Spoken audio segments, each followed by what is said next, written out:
दोस्तों, कोरोना के बाद यदि पूरी दुनिया में किसी चीज़ की चर्चा हो रही है तो वो है भारत और चाइना के सीमा विवाद की। और इसी बीच अमेरिका के चीन के प्रति कड़े तेवर देखकर ये समझा जा सकता है कि अमेरिका युद्ध की स्थिति में किसका साथ देगा।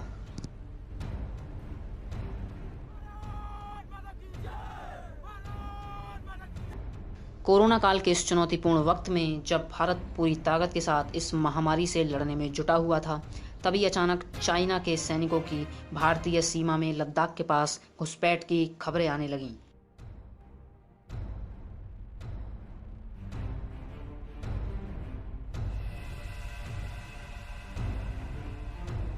और अब दोनों ही देशों के बॉर्डर्स पर हालात गंभीर बने हुए हैं। हालांकि चीन और भारत दोनों की ही तरफ से बातचीत जारी है और अब तक किसी भी बातचीत का कोई नतीजा नहीं निकला है। यदि आपको भी ये लगता है कि भारत का चाइना के साथ युद्ध होने पर भारत कमज़ोर पड़ सकता है, तो हम आपकी इस गलतफहमी को अभी दूर किए देते हैं।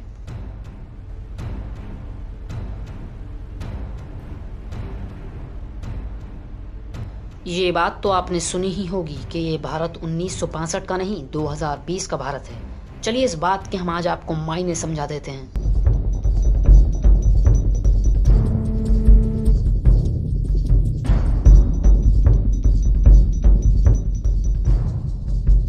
आपको ये जानना बेहद ज़रूरी है कि भले ही चीन के सैनिक हमसे ज़्यादा हों, भले ही चीन के पास हमसे ज़्यादा युद्धक सामग्री हो, पर भारत के पास चीन से आधुनिक उपकरण और युद्ध की रणनीति और वो सैनिक हैं जो पूरी दुनिया में अपनी वीरता के लिए जाने जाते हैं। मिसाइलों की यदि बात की जाए तो भारत के पास बराक 8, निर्भय, सागरिक, आकाश, शौर्य और इनसे भी खतरनाक इंटरकॉन्टिनेंटल बैलिस्टिक मिसाइलों की बात करें तो उसमें अग्नि 5 और अग्नि की पूरी सीरीज सूर्य मिसाइल शामिल हैं। अग्नि की मारक क्षमता 5000 किलोमीटर से भी अधिक है, वहीं सूर्य मिसाइल की मारक क्षमता 10,000 किलोमीटर से भी अधिक है। वहीं चीन के युद्ध का दिमागी बुखार उतारने के लिए भारत के पास ब्रह्मोस तैनात है। इसके अलावा भारत के पास तोपें, टैंक, आर्टिलरीज गन, धनुष आदि शामिल हैं।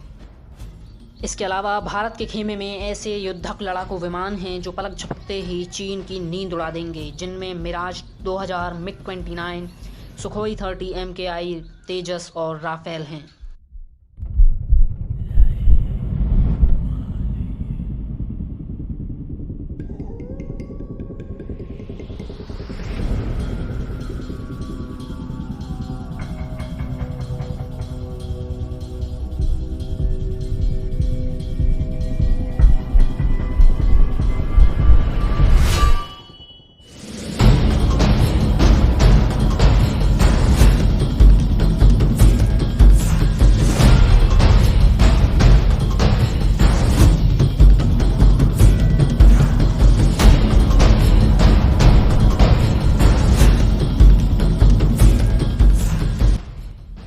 और आर्थिक दृष्टि से यदि देखें तो भारत के साथ युद्ध करना चीन को इसलिए भी घातक साबित हो सकता है क्योंकि इतने सालों में चीन ने विश्व की दूसरी अर्थव्यवस्था बनने में जो मेहनत की है वो पलक झपकते किस पायदान पर जाकर रुकेगी वो चीन भी नहीं सोच सकता।